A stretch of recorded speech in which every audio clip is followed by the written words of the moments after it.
que está acompanhando a situação na região da Cracolândia. Durante essa semana tivemos uma mega operação por lá, investigações ainda em andamento com relação ao tráfico de drogas no estado de São Paulo.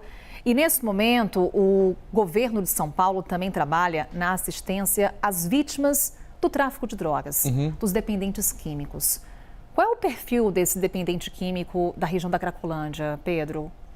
A gente vai traçar esse perfil para poder mostrar para as pessoas, Carol, quais foram as conclusões de um estudo feito pelo governo do estado de São Paulo.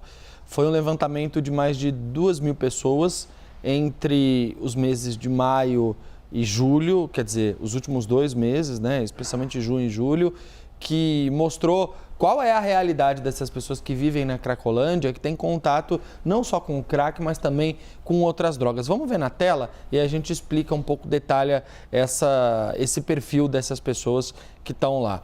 Então, a começar aqui pela questão de gênero e cor, você tem homens com 92%, então são majoritariamente homens, mulher só um pouco acima de 7%.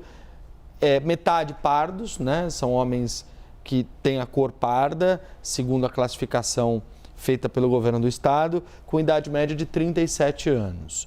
Importante dizer que esses dados eles foram coletados no hub de atendimento do governo na Cracolândia, seja pela ficha técnica feita para cada pessoa que acessa o boletim, né? Ou até mesmo por pesquisas que essas pessoas responderam questionários. O uso de crack ou cocaína nos últimos 2 meses foi relatado por 87% dessas pessoas. 80% relataram a sensação de fissura, que é aquela vontade muito intensa de voltar a consumir a droga. 31% tiveram insônia, já como um sinal, um impacto desses efeitos colaterais da droga. 82% se consideram fumantes, há também um percentual considerável de pessoas que ingerem com frequência bebida alcoólica ou têm risco de alcoolismo. Aí você tem 54% das pessoas demonstrando irritabilidade. A irritabilidade é inclusive um sintoma muito comum quando você tem algumas situações na Cracolândia, onde você tem, por exemplo, a circulação de pessoas que não são habituadas a passar pelo fluxo e uma reação agressiva desses usuários. Então, isso explicaria para os especialistas parte dessa reação agressiva das pessoas que estão lá na situação de vulnerabilidade. E 24% dessas pessoas sentiram tremores. Os tremores são sentidos justamente quando você tem a abstinência, né, do álcool ou das drogas. Eles são uma consequência quando você tem pessoas que ingerem bebida alcoólica por muitos dias ou que usam drogas continuamente e deixam de fazer isso, no dia seguinte já sentem os tremores, especialmente nas mãos. O governo tem tentado usar esses dados para balizar uma estratégia de enfrentamento do que está acontecendo por lá. É exatamente isso que eu ia te questionar. Com base nesse perfil, o que o governo pode fazer, o que tem feito? Então, a primeira coisa que eu achei bastante curiosa, Carol, é uma estratégia que ela é muito usada por governos de esquerda no mundo, que é a estratégia de redução de danos.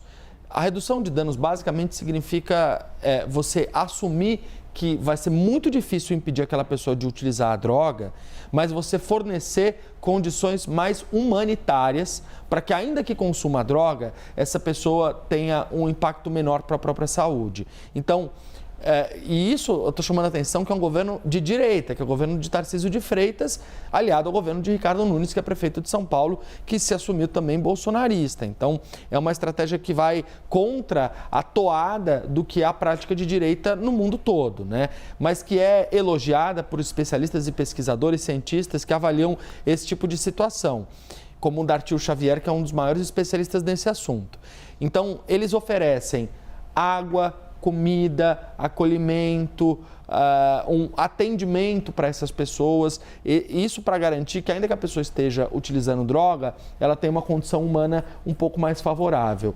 Eles também fizeram uma estratégia que essa sim é muito mais alinhada com os perfis com enfrentamento de política pública de direita, que é o cerco com grades metálicas lá na Cracolândia. Segundo o governo, a estratégia foi para poder facilitar, criar uma espécie de corredor humanitário para passar viaturas, ambulâncias e tal, mas isso gerou um problema, uma polêmica na justiça e foi contestada essa estratégia do governo do estado. Há ainda um reforço do policiamento na região.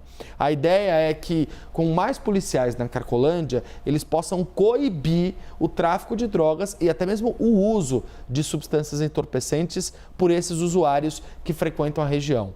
Então, a Cracolândia, ela ainda é um desafio imenso, enorme para qualquer governo. É isso, se arrasta a governo, se arrasta há anos esse problema.